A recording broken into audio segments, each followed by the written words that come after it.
This conference will now be recorded. That this conference will now be recorded. So again, I let everybody know that. In addition to that, I also want to let you know that we are pleased to have members of the media monitor this call. These calls generate usually 2 or 3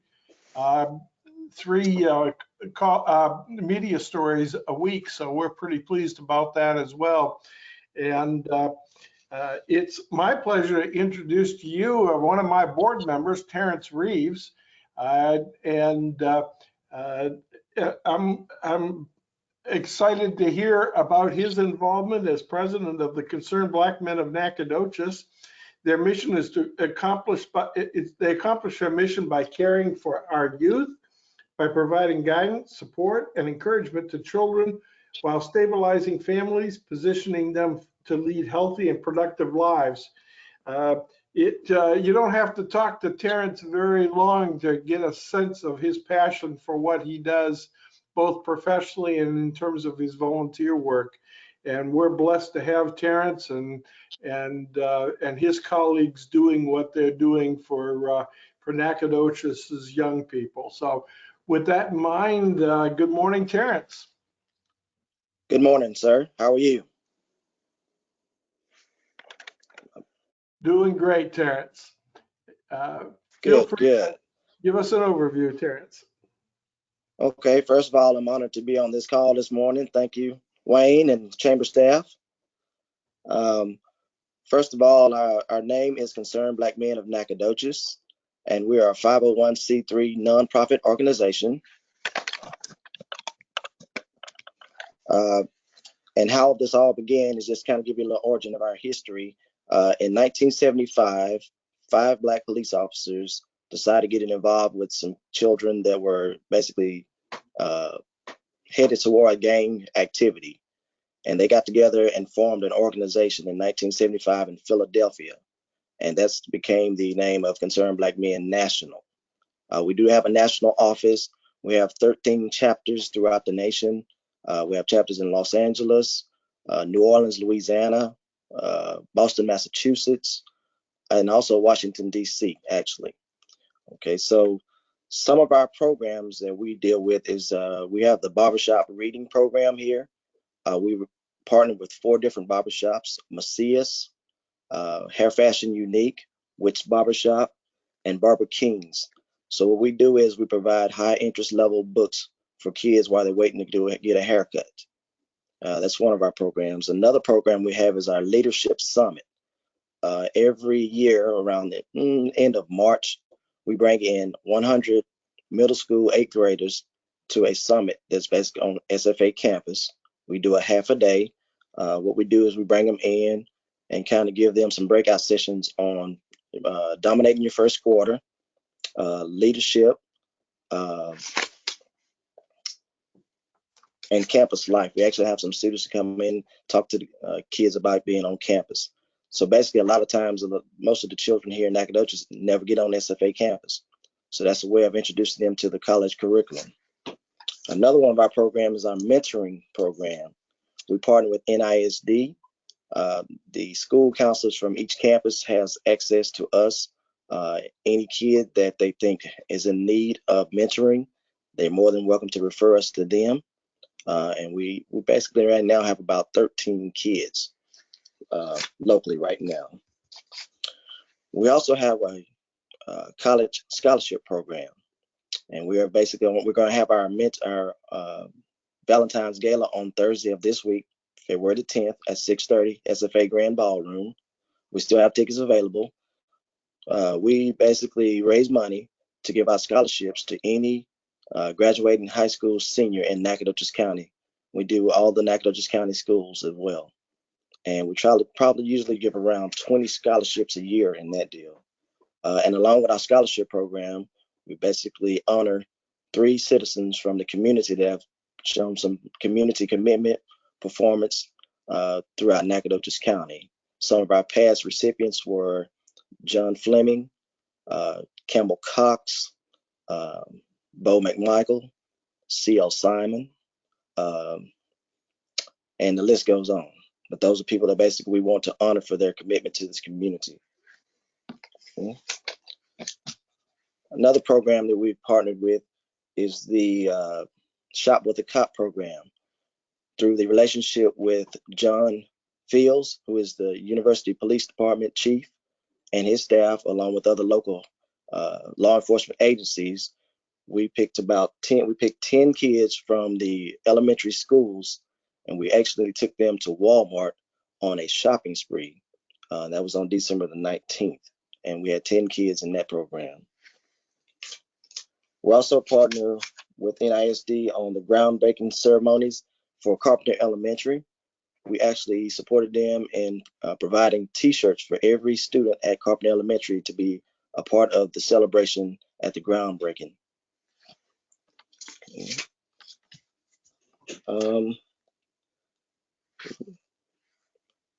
And we also partner with NISD Athletic Football Boosters Program and then Adopt the Naconoches Dragon. In that program, we basically sent a letter to the child that we selected, and just basically a letter of support, showing them how proud we are for all their commitment and what they do as a student athlete. And that's kind of my thing, Mr. Mitchell. Any questions? Well, thank you very much, Terrence, for that overview. Terrence, from your perspective, I know you're having your big gala on Thursday night, which I'm looking forward to. Could you kind of give us a sense of what will take place that evening? On that evening, we will come in, basically, we will have some presentations from the membership, and at that time, we will be awarding, giving out awards for community leaders. And those 3 leaders this year that we decided to honor were James Montoya, Arkelo Stein, and Gary Ashcraft is our President's Award recipient this year. So we're really on board on that and looking forward to that happening in the near future. Sounds like That's why I got on camera. It sounds like a wonderful evening, and we're certainly looking forward to that. And congratulations, Gary Lee and the other honorees for your work. Terrence, I just have one more question, and we'll hopefully, if anybody else does, certainly chime in. Terrence, from where you sit today, what's your biggest concern about the youth of Nacogdoches? One of the biggest issues is just leadership and guidance. Most of the kids here in this community don't have a very positive structure. And I think that we're doing a disservice as a community when we don't have at least one positive influence in each and every child's life in this community. And we can accomplish that. That's great. I appreciate that. And we certainly appreciate the role that your organization plays here in Nacogdoches. Any other questions of Terrence, Mr. Reeves? Yes, I have just a quick question and a comment. My name is Enola Wyatt, and I teach at Stephen F. Austin Social Work Department. First, I was wondering if there would be any way that we could get a copy of the recording. My class there is doing a community project on developmental assets for youth in the city of Nacogdoches. So we're hoping to have some results from this project for you all in May, at the beginning of May. And so, Mr. Terrence, is there a website or anything like that that could give us the information you just shared so that my students could have access to some of those wonderful programs that you were talking? Good morning, Ms. Wyatt. How are you? I'm good. Good, good. We have a website. Our website is cbmnac.org.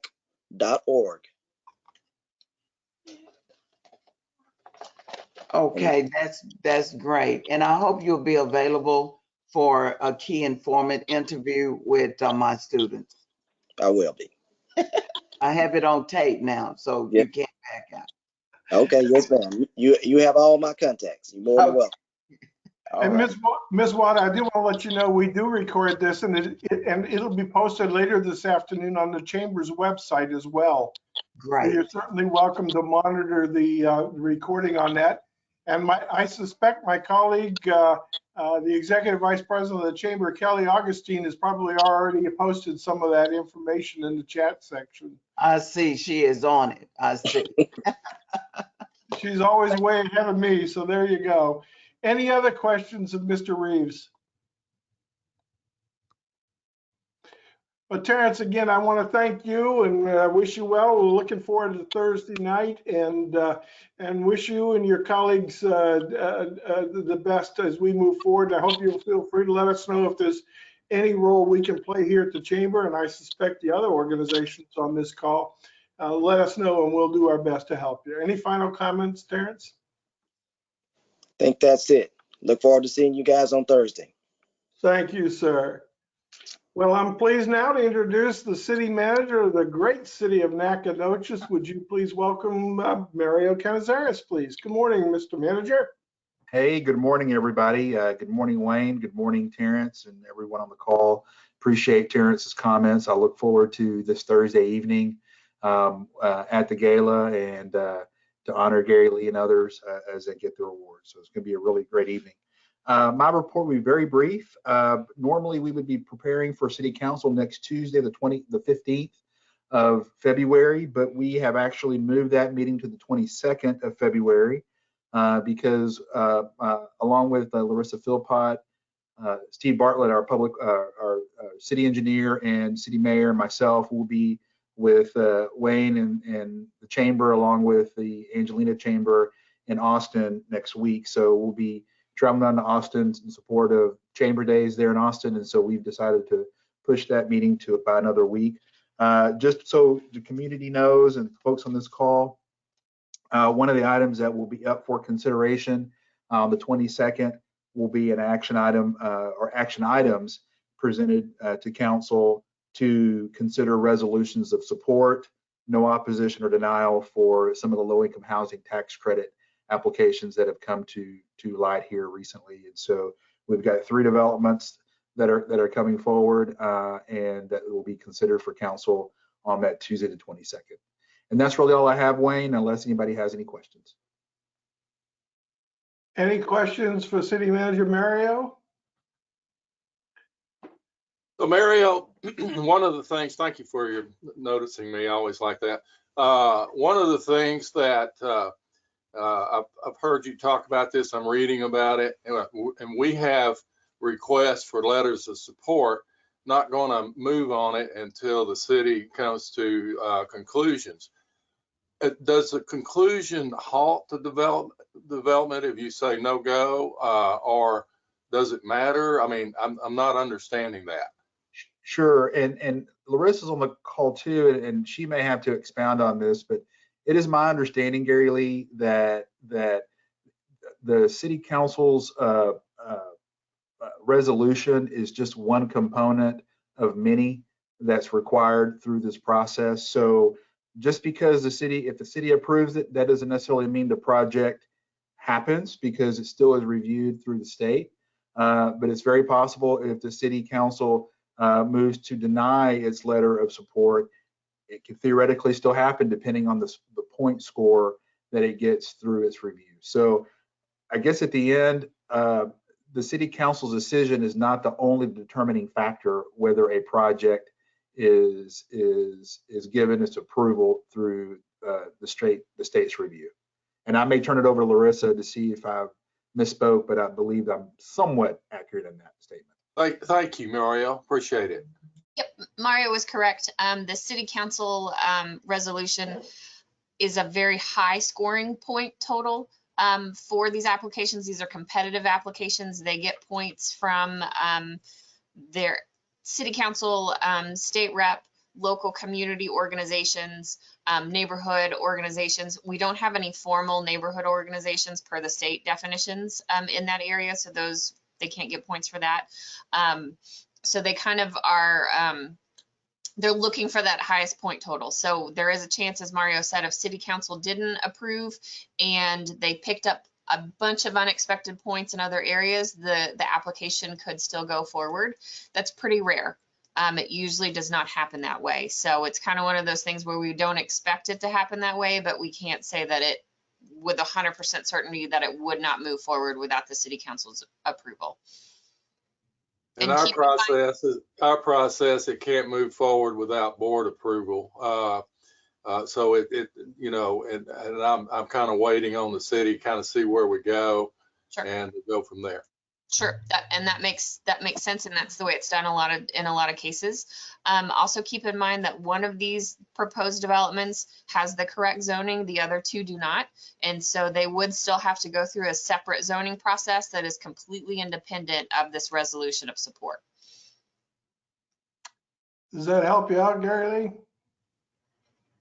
Great. Well, with that, why don't we transition now? I'm pleased to welcome officially the President and CEO of the Nacogdoches Economic Development Corporation, Larissa Philpot. Good morning, Larissa. Good morning, Wayne. I really just wanted to hop on and just kind of continue the housing tax credit discussion. If anybody has questions, I will reiterate again, because I keep hearing this. This is not a development, or any of these developments. These were not anything that the city solicited. These developers targeted Nacogdoches because our demographics fit a model that indicates we have a need for affordable housing. Also, we haven't had a housing tax credit development in some time. And when you combine all those factors, the way the point systems are awarded, we look like a good community for this program. I am expecting to receive some of the market studies from the developers here in the next few days, and I do expect they would indicate that there is a market need for this kind of a thing. But again, I just wanted to reiterate, we are responding to these requests for resolutions. This is not something that the city seeks out. And I'd be happy to answer any question you have, or if anybody hears any questions, call me, shoot them to me in an email. My email is lphilpot@nedco.org. Our goal is to make sure everyone is informed and understands the process and understands what's being asked of City Council. Any questions of Larissa? Larissa, one thing that I had the opportunity to attend a hearing at the rec center. The one thing that I wanted just to make clear was these folks do pay full property taxes. I mean, they do make a major contribution to the tax base here in Nacogdoches. Is that correct? That is correct. They are.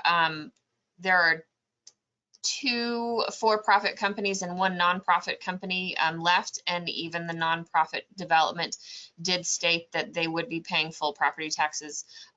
These, just to give you an idea, they're estimated, I think, at about $11 million valuation. So that is significant for Nacogdoches. That's great. I appreciate that. Any other questions of President Larissa? Larissa, thank you very much. I appreciate that. I'm pleased to welcome the Executive Director of Visit Nacogdoches. Would you folks say good morning to Sherry Morgan, please? Good morning, Wayne. Good morning, friends. A short report today. Our website, visitnacogdoches.com or .org, is up for renewal this summer. So we have put out a request for proposal to our current host, which is Simple View.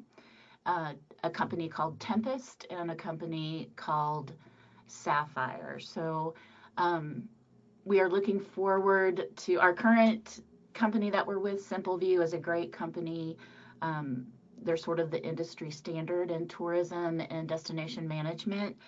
That was a contract that was executed well before I came here, and it has never been financially sustainable for the CVB to work with for the long term. And the only reason we still find ourselves in a contract with them was because I was able to negotiate a much lower rate when I came in, just so that I could see the functionality. And so that time frame for that discount is expiring in July. So our website has 2 places. There's the CMS, which is the forward facing, that's what you see when you go to the site. And then there's the CMR, or CRM, sorry, which is the back side, and it has so much functionality. But try as previous administrations here at Visit Nacogdoches, they made every effort. We certainly have made every effort to educate our businesses and our different assets on how to best make use of that extranet service of the CRM. It's just not something that they want to do. But unfortunately, it's not a pay by use. So we are paying for this functionality that is going under, if not unutilized completely. So what we're looking for specifically in our RFP is a company that can provide us with additional service aside from the forward-facing website that we really could make use of. And specifically for us, that is a ticketing component, which would allow us to bundle hotel stays and event tickets. It would take the place for us here for when we use Eventbrite for our concert tickets. We incur a surcharge, and the user incurs a surcharge as well when it comes to that. So we would take on functionality for ticketing of events, and we would extend that to the whole community. So if your group or if your event had wanted it to be ticketed, you could go through the CVB and utilize our ticketing platform if that comes to fruition. So we're really excited. Change is scary sometimes, and you don't know what you don't know. I personally have past experience with Sapphire, the company, and have anecdotal sort of tangential relationships with Tempest as well. So they're all great companies.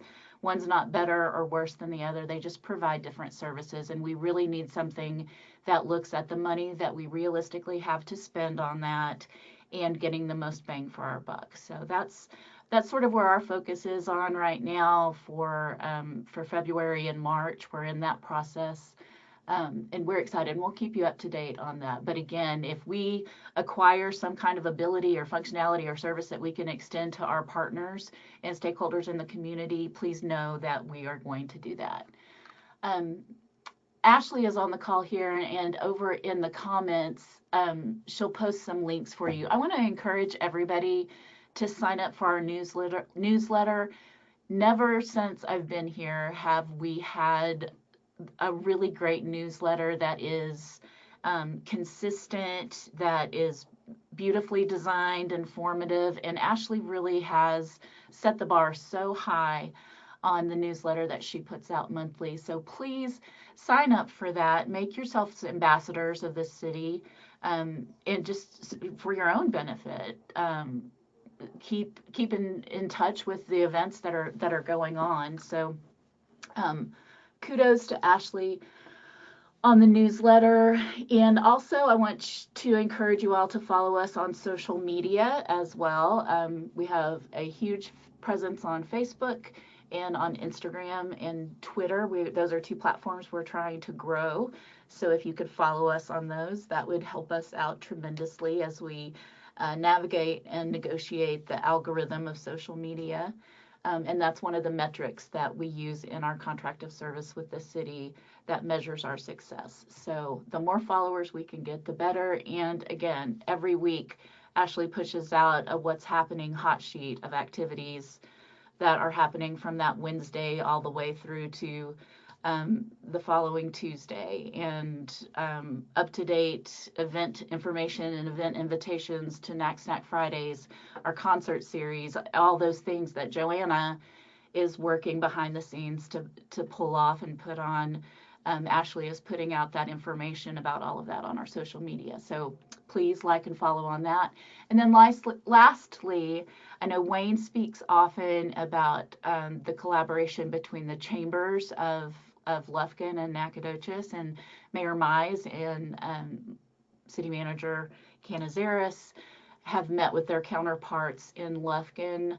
I've had a meeting with Tara Hendricks, who is the Director of Tourism in Lufkin as well, and we really are looking for different points of access where we can collaborate with one another as communities. So instead of sort of feeding the beast of this an antagonistic adversarial relationship between the two communities, really finding small points of access where we can collaborate, and Nacogdoches can be Nacogdoches, Lufkin can be Lufkin, that we can utilize one another's assets that they have and also widen our audience. So we are currently promoting regionally as well, and something that we call Between the Pines. So on our calendar, on our website, and on our social media, you can start to look for Lufkin events as well. So if you're interested in making a trip, 20 minutes into Lufkin for one of their events, you'll be able to access that information on our website and on our Visit NAC app, and vice versa. Lufkin will be doing that as well. So we're really excited about everything that's going to be happening this year.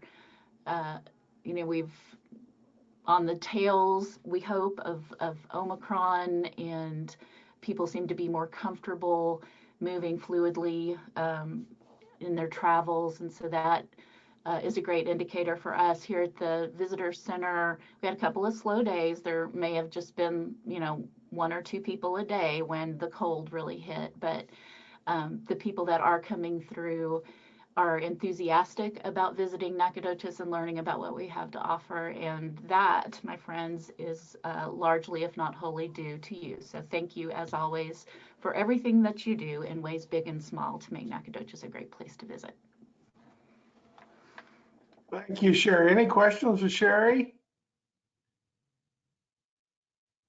Well, thank you very much, Sherry. Appreciate that presentation. Pleased now to welcome Les Linebarger, with our Nacogdoches Independent School District update. Good morning, Les. Good morning, Wayne. Thank you. It's good to see all of you this morning. I just want to mention a couple of things. Number one, our COVID cases are way down right now across the district. I just looked at our tracker, which is on our homepage of our website, and we have 31 active cases within the district today, which, well, that's 31 too many. It is a far cry better than where we were at just 2 or 3 short weeks ago, when we had to go through a brief closure because of some staffing issues. So we're glad to see that number is trending in the right direction.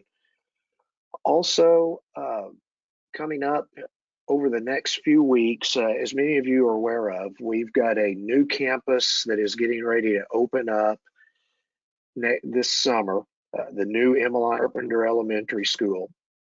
And man, we are excited about that. The campus is just stunning. It's beautiful.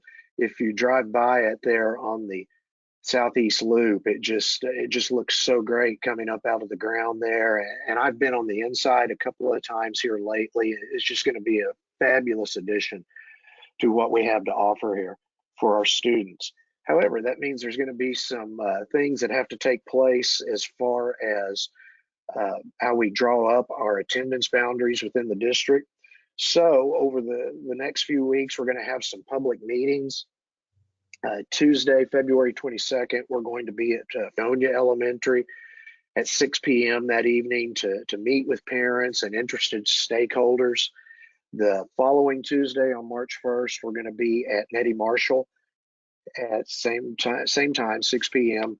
And then on Thursday, March 3rd, we're going to have another meeting at the auditorium at Nacogdoches High School at 6 p.m. And all these meetings are going to be the same. We're going to have the proposed redrawing of the district attendance zones for our elementary schools there. And it'll give parents and stakeholders a chance to look at that. One thing that we've made sure when we looked at this map is we made sure of maintaining that any student who is attending Emelia Carpenter right now will be going to the new campus when it opens up in August. And that was a promise we made back during the bond election in 2018, that if anybody was going to that campus, they would continue to attend that campus. But we chose those meeting sites for Fredonia and Nettie Marshall because both of those campuses are going to be closing, and many of those students will be moving to Mike Moses, which is currently a middle school, But another part of the bond election was the expansion and renovation of McMichael Middle School, which will be a single middle school campus for Nacogdoches ISD. Mike Moses will be converted this summer for use by elementary students. So that's why we're really we're going to have this very detailed map for everyone to look at to see where their student will be attending school next year. Well, this is a very personal thing, and this is very important to our parents to know about this sort of thing. And so we want to make sure that we give them ample opportunities to look at the maps and to also ask questions and that sort of thing. And in line with that, we're going to be meeting with media. I know we've got some meetings set up with the Daily Sentinel and with KTRE in the coming days as well. And they've generously agreed to visit with us about that and help spread the word. But Wayne, that's all I've got for today. Great, thank you, Les. Anybody have any questions for Les? Yeah, Les, boy, I'm active today, aren't I? I might have missed it, but you all had a tour for one of those campuses, and I can't remember which, but I flat missed it. I was invited to do it. Can you go back and tell me or us what that was about and what you're doing with that particular campus? Gary Lee, I can't, because for the life of me, I can't remember that. Well, we're having the same issue. You and I are a bad combination when it comes to this sort of thing. I'll see you at the board. And here's the bad part, Wayne. 30 minutes from now, this will come to me. This isn't Gary Lee's fault here. Trust me. This is truly a Les Linebarger issue. Well, you can blame me. Everybody else does, so it's no big deal. Go ahead. And certainly, one of the things that we'll be doing this summer is having an open house for the new elementary campus. And we'll have an open house opportunity for McMichael as well. And something that'll be coming up probably before the end of the school year, Wayne, is we'll have an open house for our new CTE center.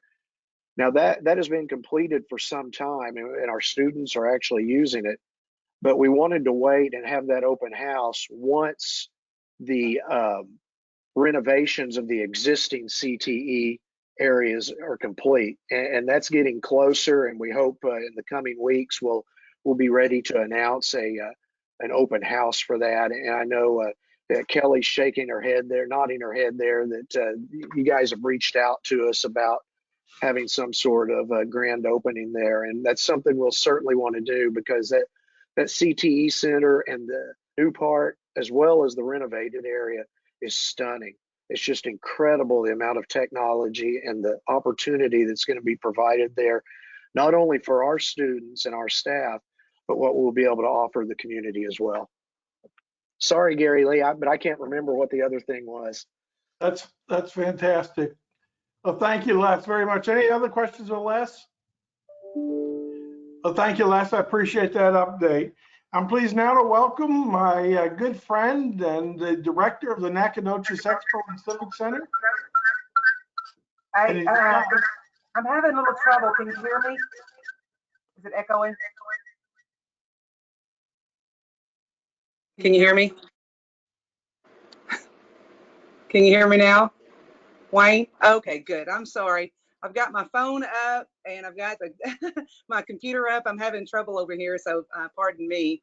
Here at the Expo Center, we're pretty busy as well. This weekend we have the Love Inc., Love in the Name of Christ of Nacogdoches is hosting their Cherished Blessings fundraiser event.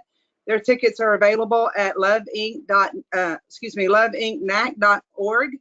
And also the same weekend, we'll have the Region 5 Junior High Rodeo going on in the main arena. And then on February the 19th, we have the Cody Johnson concert. The tickets are sold out, so if you hadn't already bought them, you have missed out on a good show. And then February 21st will be closed. It's a county holiday, so I won't be here that day. On February 24th, the Texas Division of Emergency Management will be here, and John Klingelman is the speaker, and they're discussing state resources, mitigation funding available and the new public and individual assistance process, and just staying prepared. So if you're interested in attending that, let me know and I'll get you in contact with Tara Triana. She's the emergency management coordinator for Nacogdoches. And then on February 25th through the 27th is the GNS Gun Show. And then in March, we have the Drill in the Pines Equestrian Drill Competition. That's hosted by Rose Lake Ranch. And March the 11th is the National Wild Turkey Federation Banquet. The 23rd is the R&K Distributing Alive After 5, and I'm sure Kelly's got some more information about that. And on March the 25th through the 26th is the Nacogdoches Pro Rodeo and Steer Show, benefiting the Nacogdoches JCs. And I just want to give a shout out to our title sponsors: Batters Law Firm, GG Distributing, RV Outfitters, Town Square Media, Kicks 105, Ram Rodeo, and Mike Perry Dodge. We couldn't do it without them. And there's so many more people and businesses that help make that happen year after year. It's going great. We have vendor spots available still, volunteer opportunities, and sponsorships for as little as $600. Also, in conjunction with the rodeo, we also have 2 different trail rides going on, and they'll end up here at the Expo Center on March the 24th, the 26th on Saturday. They'll end up right here at 3 p.m. And one other thing, Anita Humphreys and her daughter Caitlin have started a couple of years ago the special needs rodeo that is in conjunction with the rodeo as well. And it's happening here on site on that Saturday, March the 26th, here at the Expo Center. So if you know anybody that would love to participate, we'd love to have them. And one last thing, Les, I contacted the director, the band director at NHS, and so they are planning to perform the national anthem for us here at the rodeo on Thursday night. That's opening night, so we're excited about that. And I think that's it. Oh, tickets are available online at stallhigh.rodeoticket.com. I think that's all I have. Thank you, Anita. Any questions of Anita? Well, you got a busy schedule. It's so great to see all these events coming back to Nacogdoches, and Yeah. We're going full steam. Great job, Anita. I just want to know, is Mario, did Mario get his tickets? Is he still on? Thank y'all for everything. What happened? I'm sorry. I got Oh, there you are. distracted. I said, did you get your tickets to the rodeo? I mean, excuse me, to the concert? No, ma'am, I didn't. I don't know if I'm going to be able to go. Okay, well, we'll tell you all about it. Thank you. Appreciate it. Thank y'all. Thank you, Anita. Well, I'm pleased now, certainly last but certainly not least, to welcome the President and CEO of the Nacogdoches Area United Way. Would you say good morning? Oh, yeah. I have dominated this thing. I like to do that. I'm the closer, and it'll be quick. Aren't you happy about that? Last evening was cool. We had a team. It consisted of 2 people on this line, call. I think Kenny Rena, our campaign chair, past chair, and a marketing executive for Burke.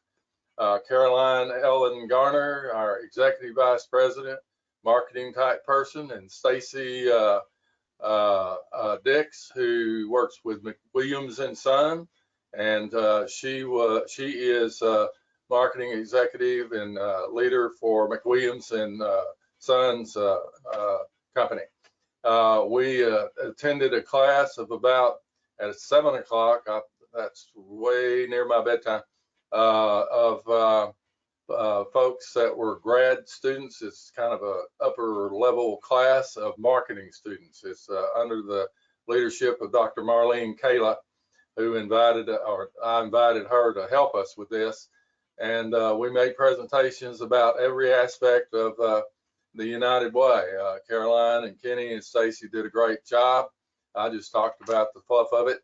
And we did that because those folks were taking arduous notes, asked us a lot of questions. We'll be seeing them again, I'm sure. But by about April, they will have a marketing plan that will help us to elevate there you go, Scott Gordon. He's not on the call. Our efforts to celebrate and do other things under that guise, like increase our programming, increase our funding, those things for our 70th anniversary. I'll say it again, it still bothers me that I'm older than the United Way. For the Expo Center, good job with all you're doing, Anita Scott. We have do that coming up on Saturday, April the 30th. It's a great event. As you all know, we expect it's going to be a blockbuster this year. Right, Caroline, right, Kenny, and we, because a lot of people are getting out, good Lord, and on turbo, and we're getting all sorts of activity on our Facebook page, on our website. Kenny's done a good job of actually building that website and making that thing work. If you haven't gone to our website, you can find out in more specific terms what we're doing. The website is www.unitedwaynac.org, and take a look at it. It's really a good website, and it has a lot of information about us, our partner agencies that we fund, all sorts of things, do that, you name it. So that's that. And my final remarks are complimentary, and we're excited. And thank you, Wayne, for clearing the path to make this happen. We've invited Kelly Augustine to join our board of directors. Kelly's going to bring to us, every board of director brings to us a certain thing, and she's going to bring us love, peace, and joy, and a lot of energy and a lot of information that'll help us to move forward. Wayne, I'm not going to ask her to raise money, and you don't ask me to raise money. This doesn't work. But Kelly will just bring a lot to us. She already has. She's been working with us on doing videos and doing all sorts of things. Compliments to the Chamber of Commerce. You help brand us. You're kind of a key for us to many things. And that leads me, I guess, to, by the way, the 365 circle is a Kenny creation from other United Way organizations, specifically designed for small businesses. We call it 365. So when we have a conversation, and we're going to be having many, we've already got, I don't know, Kenny, 17 or something like that. Yeah, okay, fine. You can tell me later. We have that amount of people that have signed up with excitement for 365. Huh? Do what? I think we're at 12. 12. Okay, well, embellish things. Our newest one was Legacy Fitness.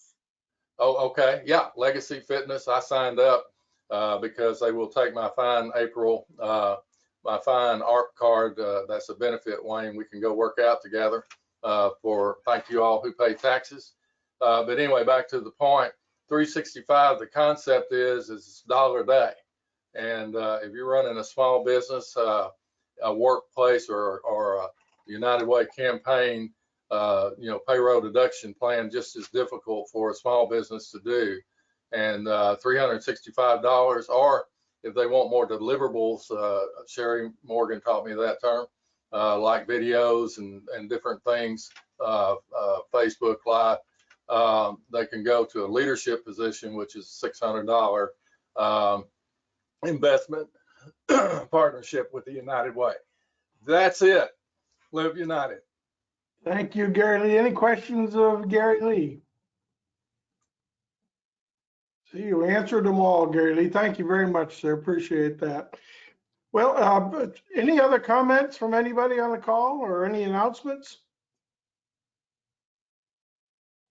If not, I've got a few things to cover. First of all, you heard from the city manager, Canizares, that we'll be going to Austin next week.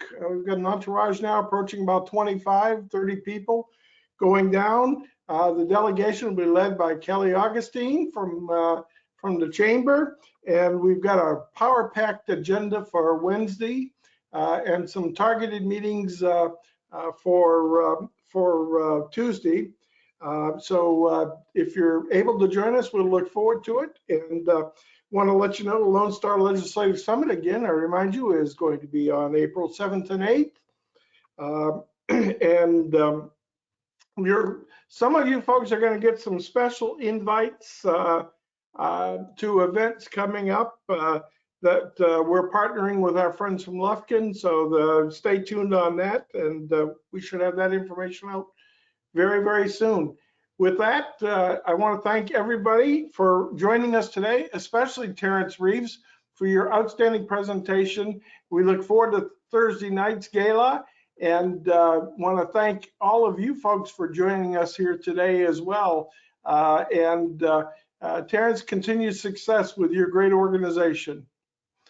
With that, we will conclude this call.